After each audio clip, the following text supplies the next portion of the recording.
అసలు ఒక person self investment అంటే దేనిపైన ఎక్కువ ఫోకస్ చేయాలి? ఇన్వెస్ట్మెంట్ అనగానే అందరికి ల్యాండ్ లో ఇన్వెస్ట్మెంట్, గోల్డ్, స్టాక్స్ అని వస్తుంది. These are all financial instruments. కానీ ఇవన్నీ అనుభవించాలంటే నీ శరీరం బాగుండాలి.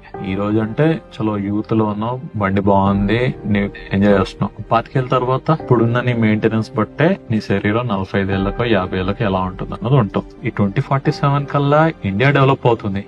నీ పరిస్థితి మేబీ నీ దగ్గర డబ్బులు ఉండొచ్చేమో, హెల్త్ బాగాలేకపోతే ఏం అనుభవిస్తావు?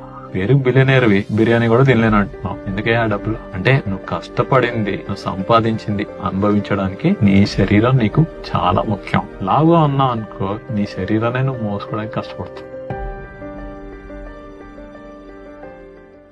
అసలు ఒక పర్సన్ సెల్ఫ్ ఇన్వెస్ట్మెంట్ అంటే దేనిపైన ఎక్కువ ఫోకస్ చేయాలి? ఇన్వెస్ట్మెంట్ అనగానే అందరికి ల్యాండ్ లో ఇన్వెస్ట్మెంట్, గోల్డ్, స్టాక్స్ అని వస్తుంది. These are all financial instruments. కానీ ఇవన్నీ అనుభవించాలంటే నీ శరీరం బాగుండాలి. ఈ రోజు అంటే చలో యూత్ లో ఉన్నావు, బండి బాగుంది, నీ